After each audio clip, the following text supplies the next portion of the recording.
من يهده الله فلا مضل له ومن يضلل فلا هادي له ونشهد أن لا إله إلا الله وحده لا شريك له. قال الله تبارك وتعالى: واذكروا إذ أنتم قليل مستضعفون في الأرض تخافون أن يتخطفكم الناس فآواكم وأيدكم بنصره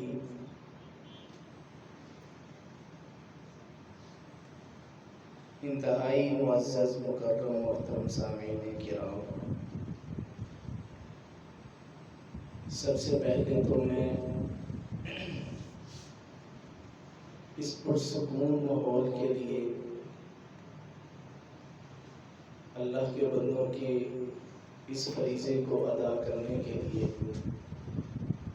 جن جن احباب نے جتنی محنت کی، اللہ اس محنت کو لاکھوں کروڑوں گنا بڑھا کر اپنی بارگاہ میں قبول فرمائے، اور اس کے بعد مبارکباد کے مستحق ہیں وہ لوگ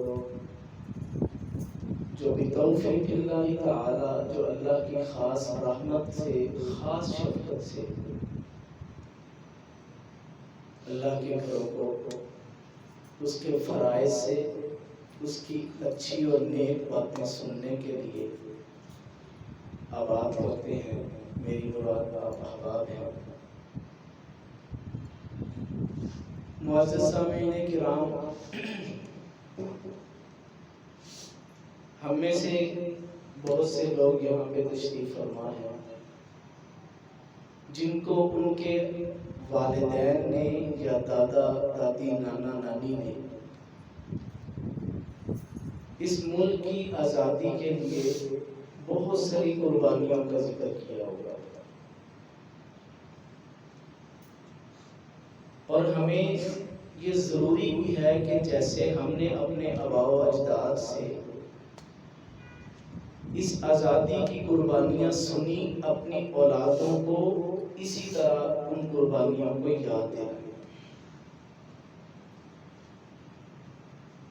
یقین مانیے، بہت سارے لوگوں سے یہ بات سنی ہے کہ ہم آزاد تو ہیں لیکن ابھی غلام ہیں۔ اللہ تعالیٰ کبھی بھی ایسا نہ ہو، کبھی بھی ایسا نہ ہو کہ ہم دوبارہ اس کیفیت میں جائیں، ورنہ بہت سے ممالک میں آپ کے سامنے مسلمانوں کے حالات موجود ہیں۔ گزشتہ 1-2 سال پہلے میانمار میں کیا ہوا، اللہ معاف فرمائے، وہاں کے حالات اور وہاں کی کیفیات نہ دیکھی جا سکتی تھی، نہ آگے بیان کی جا سکتی تھی کہ مسلمانوں کا اس قدر قتل عام کیا گیا، اور دیگر ممالک میں مسلمانوں کی اس غلامی کی کیفیت کو آپ جانتے ہیں۔ ایک دوست سے بات ہوئی تو وہ کہنے لگے کہ اگر پاکستان والوں کو یہ پتہ چل جائے کہ اللہ رب العالمین نے ان کو کتنی آزادیوں سے نوازا، تو اللہ کی قسم وہ ہمیشہ اللہ کا شکر کرے کہ جیسے ہمارے ساتھ یہاں پہ حالات ہیں۔ یہاں پہ اس ملک میں کیا کیا جاتا ہے، مسلمانوں کے رستوں پہ کھڑا ہو جایا جاتا ہے،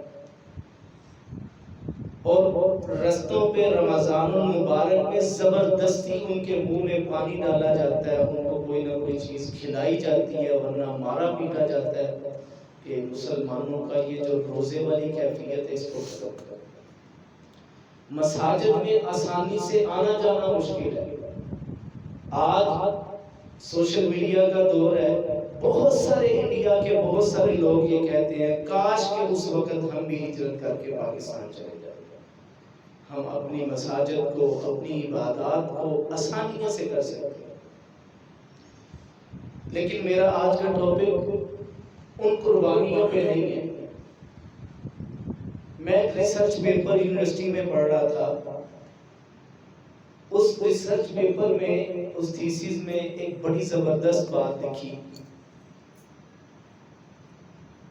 کہ ہمارے مقامی سطح پر ہمارے علماء نے، ہمارے آباء و اجداد نے، ہمارے بزرگوں نے بڑی قربانیاں دی، اپنے گھر بار چھوڑ دیے، اپنے دیگر معاملات وہاں پہ ترک کر کے آگے، بیوی بچوں کو بھی چھوڑ کے آنا پڑا۔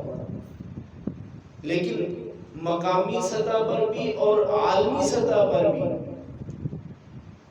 ہمارے قائد اعظم نے پاکستان کی آزادی اور اس کی علیحدگی کے لیے لفظ لکھا ہوا تھا قوالی گائی۔ قوالی کا مطلب کیا ہوتا ہے کہ ہم سنتے ہیں، دیکھتے ہیں کہ ایک ہی جملے کو اتنی مرتبہ ریوائز کیا جاتا ہے، وہ اگلے بندے کو سمجھ آئے نہ آئے لیکن وہ جملے کو بار بار دہرایا جاتا ہے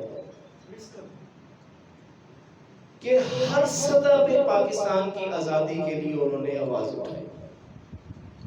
آزادی مل گئی، الحمدللہ آج ہم آزاد ریاست میں بیٹھے ہیں۔ اب اس کے بعد میری اور آپ کی ذمہ داری کیا ہے؟ اللہ تعالیٰ قوموں کو غلامی سے جب آزاد کرتے ہیں تو آزادی کے بعد قوموں کی ذمہ داری کیا ہوتی ہے؟ میرا ٹاپک آج کا یہ ہے۔ ہم قرآن مجید سے پوچھیں گے، قرآن مجید کی آیات پڑھیں گے، رسول اللہ صلی اللہ علیہ وسلم کی احادیث سنیں گے کہ آج میں اور آپ آزاد ہیں، اس آزادی میں میرا رب، میرا خالق مجھ سے کیا مطالبہ کرتا ہے۔ تو آزادی کے بعد سب سے پہلے میرا خالق، میرا مالک، ہم سب کا رازق جو ہے وہ یہ مطالبہ کرتا ہے کہ اے غلام سے آزاد قوم، وَاذْكُرُوا إِذْ أَنْتُمْ، یہ خطاب تھا بنی اسرائیل کو جب وہ لوگ فرعون کی زیادتیوں کو، اتنی بڑے ظلم کو سہتے تھے کہ ان کی ماؤں کے سامنے ان کے بچوں کو ذبح کر دیا جاتا تھا۔ يُقَتِّلُونَ أَبْنَاءَهُمْ وَيَسْتَحْيُونَ نِسَاءَهُمْ، اس قدر ظلم کے بیٹوں کو ذبح کر دیا جاتا اور ان کی عورتوں کو زندہ چھوڑ دیا جاتا۔ یہاں پہ ایک ریسرچ پیپر میں نے ایک اور پڑھا کہ فرعون کی بنی اسرائیل کوئی چھوٹی قوم نہیں تھی۔ اللہ تعالیٰ نے قرآن مجید میں ان کے 12 قبائل کا ذکر کیا کہ بڑے بڑے ان کے قبیلے بنا دیے 12۔ یہ چھوٹی قوم نہیں تھی، بہت بڑی تعداد میں یہ قوم تھی۔ لیکن اس کے ساتھ ساتھ فرعون کی انٹیلیجنس، اس کی ایجنسیاں اتنی فاسٹ تھیں کہ وہ بنی اسرائیل کے کسی کونے میں، دور دراز علاقوں میں بچہ پیدا ہوتا تو اس کی اطلاع فوراً حکام کو پہنچ جاتی اور اسی وقت پولیس پہنچ جاتی اور اس کو ذبح کر دیا جاتا۔ اب مسئلہ یہ ہے کہ اللہ تعالیٰ کا مطالبہ یہ ہے میرے بھائی کہ اپنی گزشتہ غلامی کی کیفیت کو یاد کرو اور اس آزادی پہ اللہ کا شکر ادا کرو، یہ پہلی ذمہ داری ہے۔ اللہ تعالیٰ قرآن مجید میں ارشاد فرماتے ہیں وَاذْكُرُوا، اے لوگوں یاد کرو، اِذْ أَنْتُمْ قَلِيلٌ مُسْتَضْعَفُونَ، جب تم بہت تھوڑے تھے اور بہت ہی کمزور تھے زمین میں، اتنا ڈر ہوتا تھا آپ لوگوں کو، تخافون ان یتخطفکم الناس، تمہیں ڈر ہوتا تھا کسی وقت لوگ آ کر تم پر حملہ نہ کر دے اور تمہیں ہلاک نہ کر دے۔ فآواکم، اس کیفیت میں اللہ رب العالمین نے تمہارے اوپر مہربانی فرمائی، اس اللہ نے جگہ دی، وَأَيَّدَكُمْ بِنَصْرِهِ، پھر اللہ رب العالمین نے تمہاری مدد کی، فآواکم وَأَيَّدَكُمْ بِنَصْرِهِ وَرَزَقَكُمْ مِنَ الطَّيِّبَاتِ، اللہ رب العالمین نے تم لوگوں کو پاکیزہ حلال کا رزق عطا فرمایا۔ فآواکم وأیدکم بنصرہ ورزقکم من الطیبات لعلکم تشکرون، یہ نعمتیں دینے کا مقصد اللہ تعالیٰ کہتے ہیں تاکہ تم شکر گزار بنو۔ لیکن آج 75 سال آزادی کو ہو گئے، ہم کیسے شکر گزاری کر رہے ہیں، یہ دیکھنے کی بڑی بات ہے۔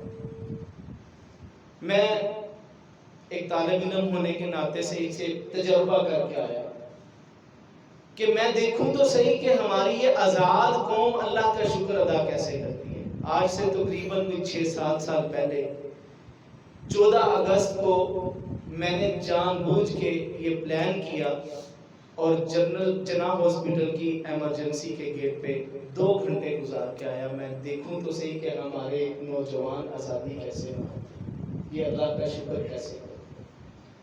واللہ اللہ شاہد ہے، اللہ کی قسم اپنی ان آنکھوں سے دیکھا کسی کی ٹانگیں ٹوٹی ہوئی، کوئی خون سے لت پت، کوئی مردہ حالت میں. یہ آزادی منائی جا رہی ہے، یہ شکر ادا کیا جا رہا ہے. جبکہ اللہ رب العالمین نے شکر کا یہ معاملہ رسول اللہ صلی اللہ علیہ وسلم کی ایک کیفیت میں بیان کیا.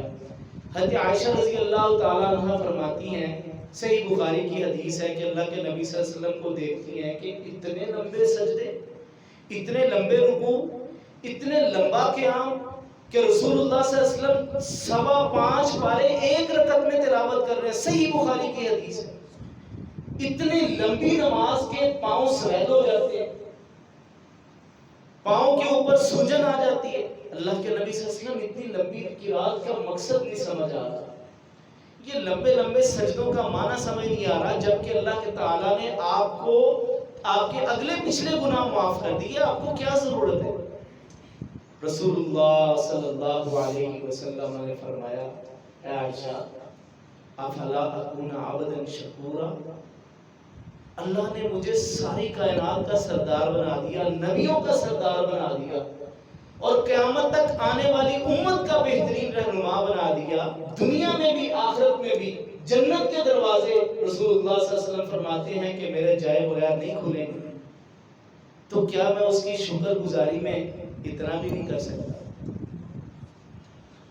ہم نے دیکھا ہے، تاریخ آپ کو بتاتی ہے، جب رسول اللہ صلی اللہ علیہ وسلم نے مدینہ مکہ میں نبوت کا اعلان کیا تو اس وقت ظلم و ستم بڑھ گیا، صحابہ کرام کو بہت زیادہ تکالیف میں مبتلا کیا گیا، اتنا مجبور کیا گیا کہ اللہ تعالیٰ نے کہا کہ اب مکہ میں رہنا آپ کے لیے مناسب نہیں ہے، آپ مدینہ چلے جائیں. اب یہاں پہ اگر ہم یہ ریسرچ کریں، تحقیق کریں تو ہمیں پتہ چلتا ہے کہ مکہ کے آس پاس کے بہت سارے قبائل وہ اس وجہ سے ایمان نہیں لائے تھے کہ اگر یہ محمد رسول اللہ صلی اللہ علیہ وسلم سچے ہوئے، یہ واقعی اللہ کے نبی ہوئے، تو یہ دوبارہ مکہ پہ غالب آئیں گے، یہ اس کو آزادی میں دے کر آئیں گے. اگر یہ دوبارہ غالب آئے تو ہم مسلمان ہو جائیں گے، ادروائز نہیں. پھر 8 ہجری کو ہوا ایسا، اللہ تعالیٰ نے مکہ میں آزادی دی، تو اس آزادی کے نتیجے میں ہمیں صحابہ کرام کا عمل ملتا ہے کہ انہوں نے کیسے اس خوشی کو منایا. اللہ کی قسم بہت سارے ایسے لوگ ملتے ہیں، بہت سارے قبیلے ایسے ملتے ہیں جو رسول اللہ صلی اللہ علیہ وسلم اور رسول اللہ صلی اللہ علیہ وسلم کے صحابہ کی اس آزادی پر شکر کی کیفیت دیکھ کے وہ مسلمان ہو گئے. اس میں ابو سفیان رضی اللہ عنہ کی بیوی بھی ہے، جس کو آ کے ان کے ہسبینڈ کہہ رہے ہیں مسلمان ہو جا، اب کوئی چارہ کار نہیں ہو رہی. باہر نکل کے دیکھا کہ یہ ان کی خوشی کیسی ہے، ان کا آزادی پر یہ جشن کیسا ہے. دیکھا تو صحابہ کرام رکوع سجدے کی کیفیت. اللہ کی قسم آپ ایسی سوسائٹی میں بیٹھے ہیں، مدارس کے بارے میں ایک بڑا غلط لوگوں کے ہاں ایک تصور پایا جاتا ہے. میں سن 1998 سے مدرسے میں، 96 سے مدارس کے ساتھ میرا تعلق ہے. شروع سے ایک مسجد سے حفظ کیا، پھر تجوید پڑھی، پھر اس کے بعد درس نظامی کی، ابھی تک میں مدارس کے ساتھ تعلق ہے. اللہ کی قسم بہت غلط لوگوں کا نظریہ ہے. ابھی 14 اگست تھی، میں جوہر ٹاؤن ایک اسلامک سینٹر میں پڑھاتا ہوں، بچے وہاں پہ ہمارے پاس قرآن و سنت پڑھنے آتے ہیں. اللہ کی قسم ہمیں چھٹی نہیں تھی، اور ہم نے کیا کیا، ہم نے وہاں پہ طلباء کو اکٹھا کر کے اللہ کا شکرانے پہ نفل پڑھے. ہم نے وہاں پہ اللہ سے مزید بہتری کے لیے، اس ملک کی ترقی کے لیے، اس ملک کے نیک حکمرانوں کے لیے اللہ تعالیٰ سے دعائیں کی. لیکن اس کے متضاد آپ دیکھ لیں ہمارا باہر کا رویہ کیسا ہے. اللہ تعالیٰ تو ہم سے مطلوب ہے کہ آزاد ہو تو آزادی حاصل کرنے کے بعد تمہاری ذمہ داری ہے کہ اپنی اس غلامی کو یاد کرو کہ تمہارے پچھلا دور کیسا تھا اور اب آسانیاں آئی ہیں، رزق آیا ہے، اچھی سواریاں آئی ہیں، یہ گرمی سے بچنے کے لیے اللہ نے ٹھنڈی ہوائیں چلا دی ہیں، اس کے نتیجے میں اللہ کو مطلوب ہے کہ تم لوگ شکر کرو۔ یہ قرآن کی آیت پڑھی ہے میں نے۔ اسی 14 اگست کو میں ایک گلی سے گزرا تو میں نے دیکھا ایک بھائی جو ہے وہ گلی کے باہر کرسی لگا کے بیٹھے۔ میں نے کہا بھائی خیریت، کیوں بیٹھے؟ تو اس کے جملے نے اللہ کی قسم ہلا کے رکھ دیا۔ کہنے لگے کہ بھائی والدہ محترمہ کی طبیعت بڑی خراب ہے، تو یہ گلی سے لڑکے گزرتے ہیں، اتنے زبردست زور سے وہ باجے بجاتے ہیں کہ والدہ اندر پریشان ہے، وہ پہلے ہی تکلیف میں مبتلا ہے، تو میں اس لیے کرسی لگا کے بیٹھا ہوں